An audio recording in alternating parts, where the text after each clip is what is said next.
Hello there, and welcome to what if Qui-Gon Jinn killed Darth Maul on Tatooine.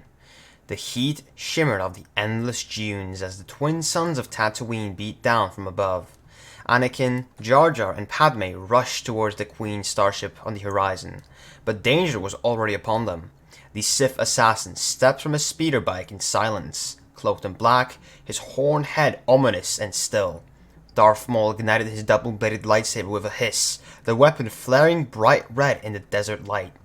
Qui-Gon Jinn's instinct screamed. Without hesitation, he ignited his green blade and called to the boy behind him, "Anakin, drop! Run to the ship!" But before Qui-Gon could fully engage, a presence stood from behind. Obi-Wan, feeling the ripple in the Force from aboard the ship, had sprinted full speed across the sands, leaping into the fray just as Maul charged. The battle erupted in a flurry of movements. Maul's strikes were savage and unrelenting, his staff-like saber forcing the Jedi into constant defense. Qui-Gon met the initial blows directly, his classical form elegant and strong, while Obi-Wan circled fast and low, probing for an opening. Maul handled them both with shocking agility, flipping, spinning, and striking with both ends of his weapon in chaotic patterns designed to confuse and kill. For nearly a minute, the three figures became a blur against the golden backdrop of the dunes, the hum and clash of lightsabers echoing over the sand. Maul landed a powerful kick to Obi-Wan's chest, sending him tumbling down a dune. He followed with a leaping strike toward Qui-Gon, forcing the Jedi Master onto his back foot. Qui-Gon barely blocked the killing blow, sweat dripping from his brow. Realizing Maul was too dangerous in open combat, Qui-Gon called out, "Obi-Wan, the wind!" At first, the Padawan didn't understand, until Qui-Gon closed his eyes briefly and extended a hand toward the shifting desert around them.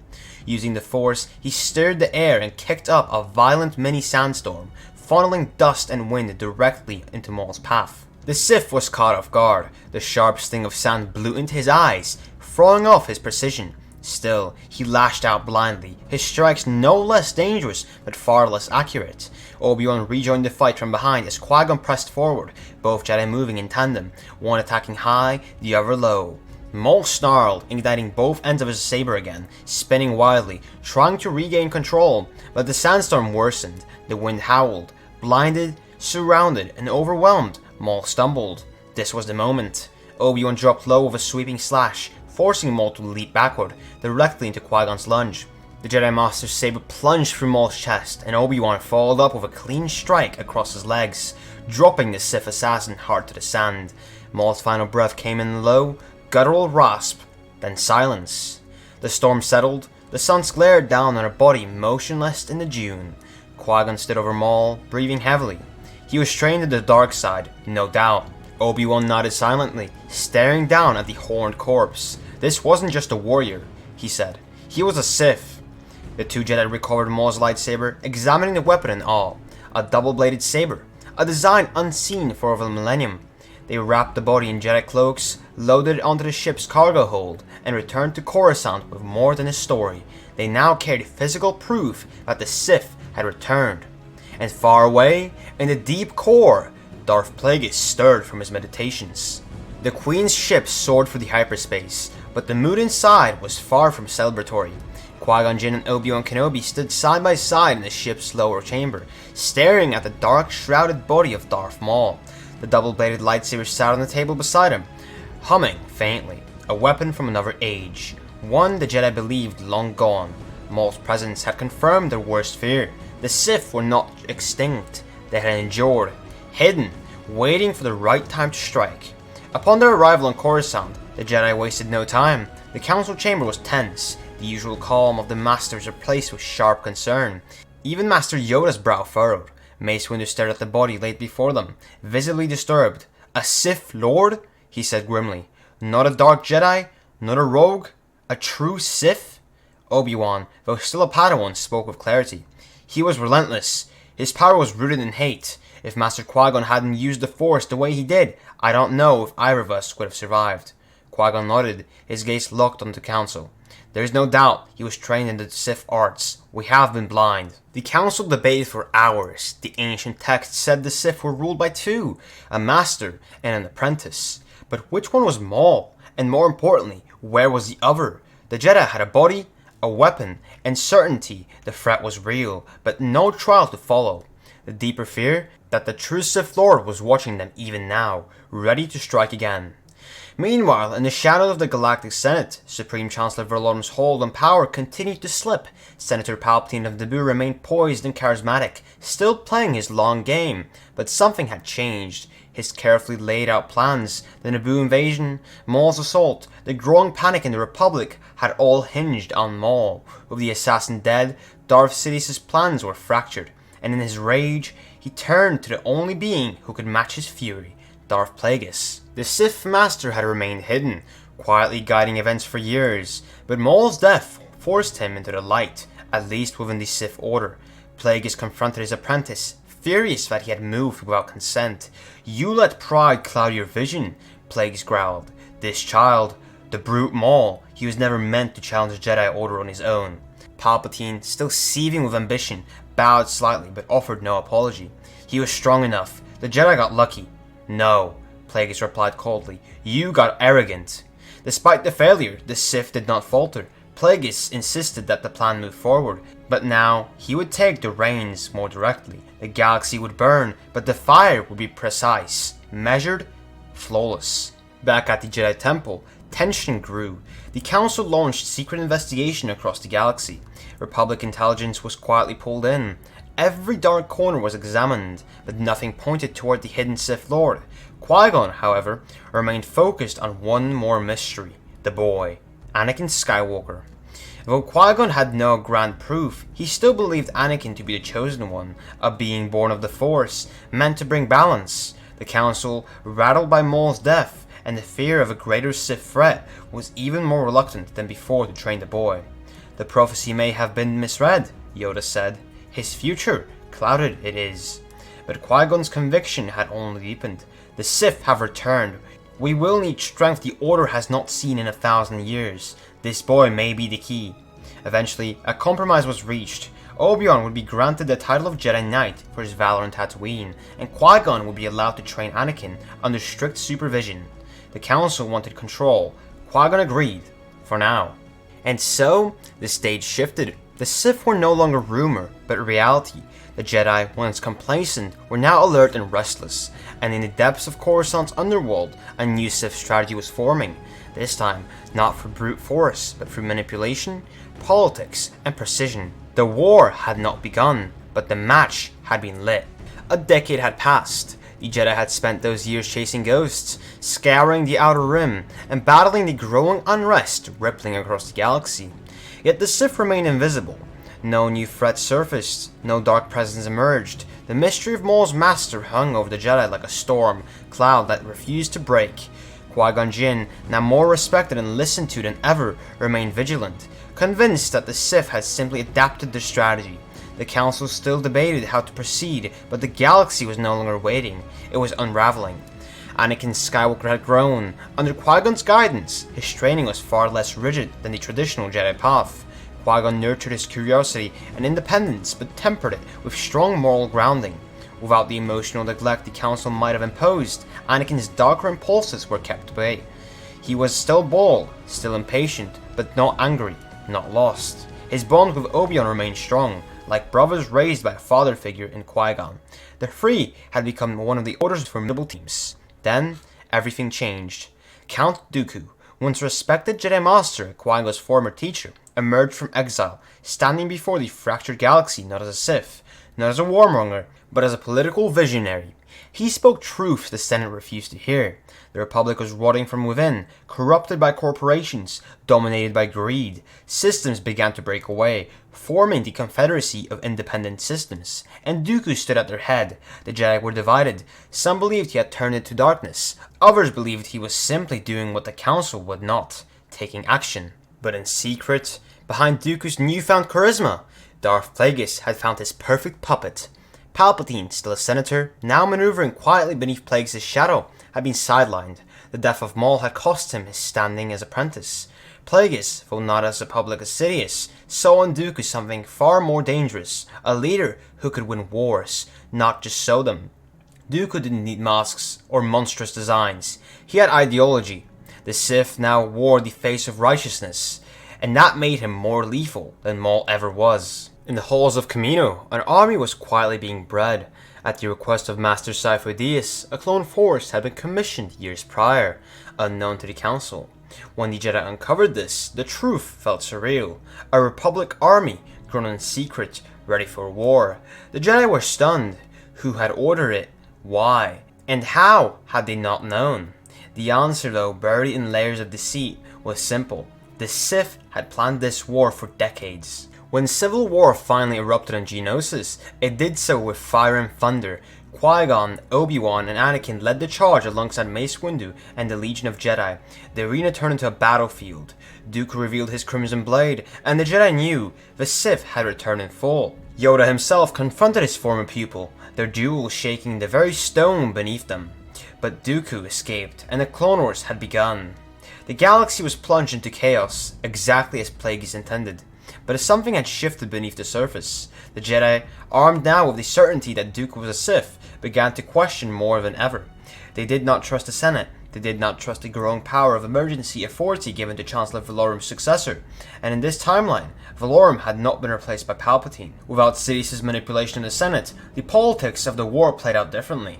Slower, messier, and the Jedi retained more independence in their actions. Qui-Gon, now a senior figure in the Order, pushed for transparency.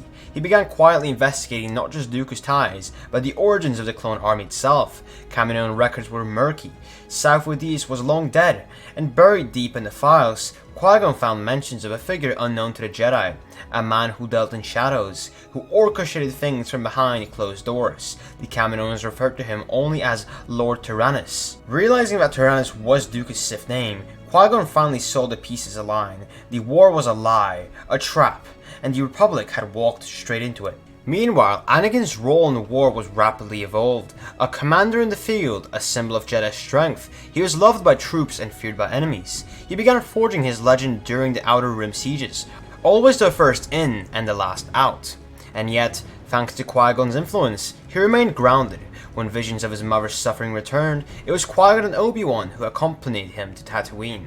Together, they saved her, sparing Anakin from the spiral of grief that once doomed him in another life. And through it all, Plagueis watched. He saw a Jedi Order that refused to break, a chosen one who refused to fall, and a galaxy that would need more than politics to be brought under Sith rule.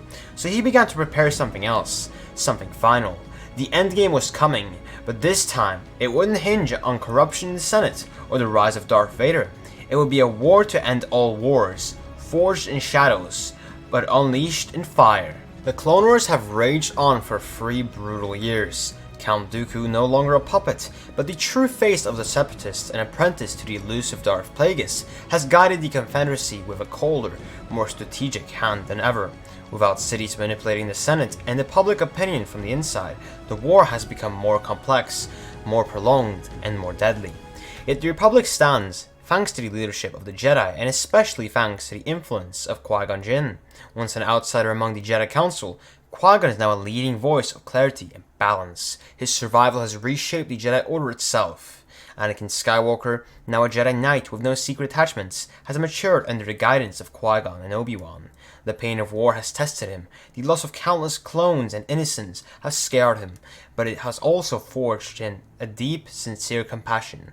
Without Palpatine's manipulations, Anakin has learned to lean on his masters and his friends. He still dreams of a better galaxy, still fears loss, but the darkness inside him has no one to feed it. No one whispering promises of forbidden power. He is strong, brave, and loved, and he knows it. But the Sith are not done. In the shadows, Darth Plagueis makes his move. With no Palpatine to rule the Republic from within, Plagueis acts differently, unleashing devastating attacks across the galaxy. Entire worlds fall under his control. It becomes clear to the Jedi High Council that the war is no longer political, it is spiritual. This war of light versus dark. Count Dooku, now Darth Tyrannus, is revealed fully as a Sith Lord. With no Sidious to hide him, Dooku operates openly, commanding fearsome new droid armies alongside the deadly warrior created from cybernetic horrors, General Grievous. The Jedi finally unite behind a single goal, not just ending the war, but ending the Sith. Qui-Gon Jinn returns to the front lines, rallying systems that were neutral or leaning separatist. His wisdom and comparison remind many why they once believed in the Jedi. Meanwhile, Obi-Wan and Anakin begin striking at key separatist strongholds. Their bond forged in fire is unshakable. The galaxy begins to see hope. But then, disaster strikes. A devastating Sith-led strike hits Coruscant. Republic leaders are assassinated, thousands die. The Jedi Temple is bombed by operatives loyal to the Sith. Plagueis' message is clear. The Jedi must fall. The Sith no longer wish to rule from the shadows. They want total domination. For the first time in over 1,000 years, the Sith emerge into the open, and so do the Jedi. No longer content to be keepers of peace in the background, the Jedi take action. Yoda, Mace Windu, Plo Koon, Kit Fisto, Shaak Ti, Luminara, and many others gather together. They form a strike force to end the Sith once and for all. They're not alone. The Republic's clones forces, still loyal to the Jedi generals, prepare for an all-out assault on the Sith strongholds. In the chaos of war, Anakin has a vision, one of burning worlds, of death, of darkness swallowing the stars. But this time, he tells Qui-Gon, he tells Obi-Wan, he doesn't hide it. He doesn't let fear consume him. And together, the three Jedi meditate, seeking the Force's guidance. They come to one conclusion. This is the final confrontation. The Sith are making their last stand. On Mustafar, a volcanic world twisted by the dark side, Count Dooku and General Grievous prepare for the arrival of their enemies. Unbeknownst to the Jedi, Darth Plagueis himself has taken residence deep within the molten core of the planet, drawing power from ancient Sith temples buried under the lava. He's preparing a ritual, one that would bend the Force itself to his will. But the Jedi are coming.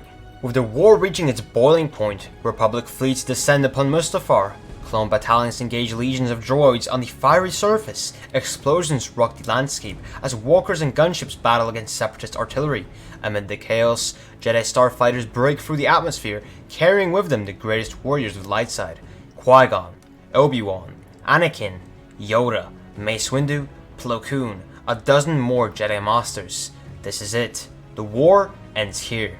The skies above Mustafar ignite in a storm of fire and warfare. Republic Venator-class Star Destroyers rain laser fire upon Separatist orbital defenses. Clone gunships pierce the black smoke as Jedi starfighters dart through the inferno. The full force of the Republic has come to this hellish world, not just to end the Clone Wars, but to bring balance to the Force once and for all. On the ground, the heat is unbearable. The planet shakes with eruptions as the surface war intensifies. Clone troopers fight valiantly against swarms of battle droids, super battle droids, and the towering war machines of the Separatists. General Grievous leads from the front, his four arms slicing through everything in his path. He's a nightmare, built for war, and he tears through battalions with mechanical rage, but he's not alone. Count Dooku fights alongside him, lightning crackling from his hand, and his red blade dancing with elegance and cruelty. And then, the Jedi arrive. Through fire and smoke, a shuttle lands near the central lava complex. The boarding ramp lowers, and out steps Qui-Gon Jinn, Obi-Wan Kenobi, and Anakin Skywalker. Yoda descends beside them, followed by Mace Windu, Plo Koon, Aayla Secura, Kit Fisto, and more. Each Jedi carries not only their blade but legacy, the hope of the galaxy, the light that refuses to go out. The duel begins in chaos. Yoda launches into battle, flipping and twisting through the air as he intercepts Dooku, his former apprentice. The two engage in a savage, personal duel filled with bitterness and betrayal. Mace Windu clashes with Grievous, the force of the pod clashing into the mechanical menace like a hurricane. Obi-Wan and Plo Koon lead squads of clones deeper into the structure, clearing droid nests and seeking the Sith's hidden lair. But it's Anakin and Qui-Gon who feel it, a presence below, ancient, immense, waiting. They descend deeper into the lava caves, where heat distorts their air and molten rock drips like blood from the ceiling. There, in a Sith sanctum carved into the rock, surrounded by obsidian, status and pulsing red crystals, stands the true enemy, Darth Plagueis the Wise. He is no fragile old man, he is a towering Mun, his presence overwhelming, his power chilling, his eyes glow with unnatural knowledge, and his voice slithers through the darkness like poison. You have come far, but you are too late. The Force will bend to my will. Plagueis raises both hands, and the very cave shakes. Red lightning erupts from his fingers, the air cracks, and the final duel begins. Anakin and Qui-Gon fight side by side, the perfect balance of youth and wisdom. Plagueis is terrifying. His strength with the dark side allows him to manipulate the battlefield, hurling boulders, warping gravity, summoning walls of flames. He strikes with a double-bladed red saber, fueled by hatred, centuries old. But this time, the Jedi are united. Above, Obi-Wan duels Dooku again, a battle of ideals and history, but Obi-Wan is no longer the Padawan who lost Qui-Gon. He is a master, shaped by years of war and inner strength. Their clash is fierce, and eventually, with a well-timed feint and a powerful force push, Obi-Wan brings Dooku down. He offers him a chance of redemption, but Dooku refuses and falls in silence. Grievous, meanwhile, begins to falter under Windu's relentless strikes. Though powerful, Grievous is a creation of war, not the Force. Mace delivers the final blow, severing his mechanical core and ending the droid general's reign of terror. Back below, Anakin is struggling. Plagueis begins to twist the Force around him, tempting him, whispering, "You were made for me. More than Jedi chains. Take your place beside me, and we will command life itself." But Anakin doesn't waver. He hears Qui-Gon's voice, calm, resolute. "The Force is life. It is not to be controlled. You are not a god, Anakin. You are its servant." And Anakin chooses the light, drawing on everything he has, the pain of war, the hope of peace, the love of his friends, his bond with Obi-Wan and Qui-Gon. He unleashes a burst of raw, righteous energy. The Force erupts around him like a nova. Together with Qui-Gon, he charges Plagueis, their sabers a blur of motion. The duel extends into a clash of thunder and fury until Qui-Gon finds an opening, and Anakin delivers his saber through the Sith Lord's heart. Plagueis screams, a final, awful sound, and then silence. The cave collapses. Anakin carries Qui-Gon through the falling debris as lava pours into behind them. They emerge into the surface, where the clones are cheering. The battle is over. The Sith are dead. Peace, for the first time in generations, is possible. The skies above Mustafar slowly calm. What had moments ago been a theater of fire and death now falls silent. The last of the droid armies collapse and shut down across the battlefield. Count Dooku, General Grievous, and Darth Plagueis are dead. The Clone Wars are over, not through manipulation or treachery, but by the will of the Jedi united in purpose and vision. And now, a broken galaxy dares to breathe again. As the Jedi gather amidst the cooling ash and fractured terrain, the weight of victory begins to settle in. Obi-Wan walks among the survivors, aiding wounded clones and fellow Jedi. The grief is real, lives were lost, battles were brutal, but something else stirs in the air. Hope.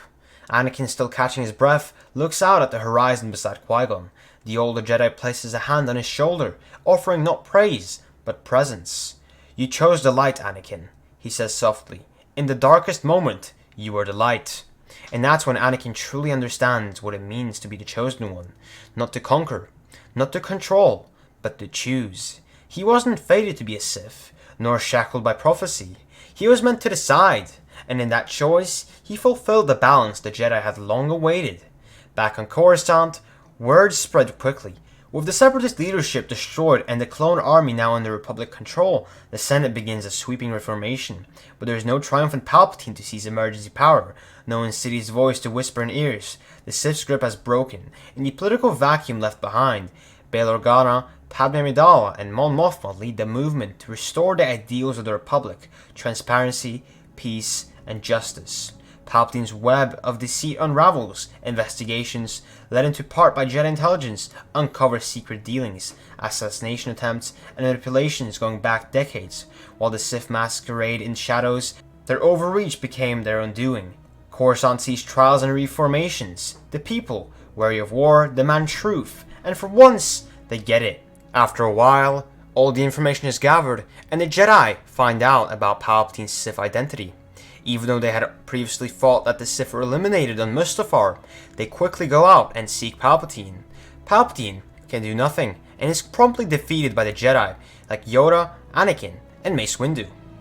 And after this, the Jedi too transform. The High Council, humbled by the war and the revelations, steps down from its ivory tower. Qui-Gon's philosophy gains acceptance, bridging the spiritual heart of the Order with the need of flexibility and compassion.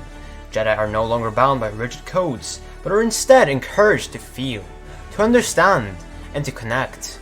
Anakin remains with the Order, but with new purpose. No longer a blunt instrument of war, he takes on a new role, a teacher and a guardian.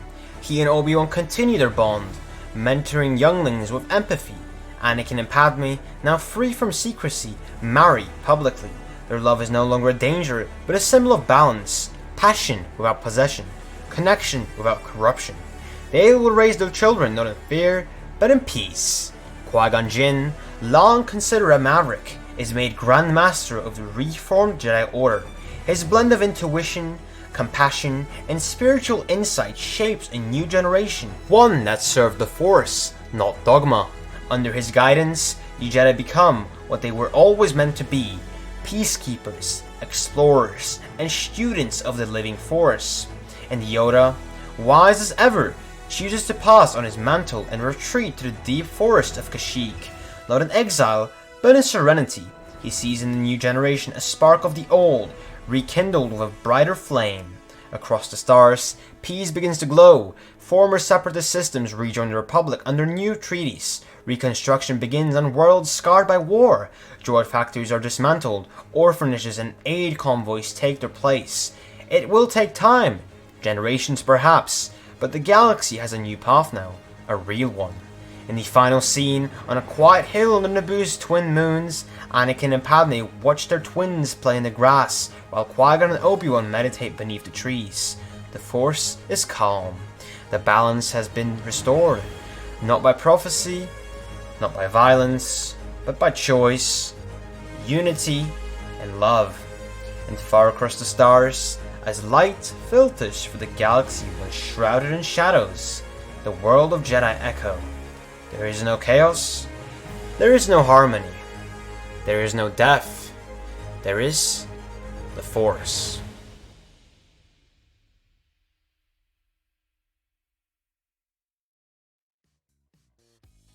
And that is it for what if Qui-Gon Jinn killed Darth Maul on Tatooine.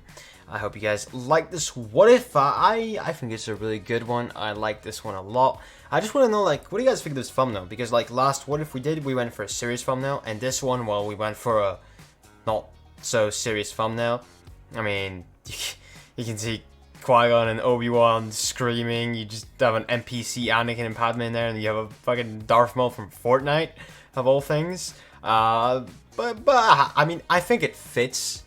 Just it's on the funny side, and I think it's kind of funny how the what if is serious, and then you just have that thumbnail, goofy ass thing. Let me know what you guys think. As always, you know, comment down below. Anything, I appreciate any sort of feedback, suggestions, anything. Just comment, please. And if you guys enjoyed, subscribe, as we're trying to reach 1,000 subscribers. And when we do, we are going to be doing a face review. Like the video, and yeah, turn notifications on to be notified. Next time I post a Star Wars What If, we'll be doing a Star Wars What If every single Thursday and Sunday. Join our Discord server, the link is in the description. And if you want to support the channel and exclusive perks, consider joining our Patreon, link in the description. And that is pretty much it. Thank you very much for watching. This is the way, and may the Force be with you. Until then, I will see you next time. Hey, you didn't watch it? Well, check out the video on the left side of the screen, which is specifically recommended for you, or check out the playlist on the right of the screen, which contains similar videos to this one, made by me, of course. Hey, remember, subscribe.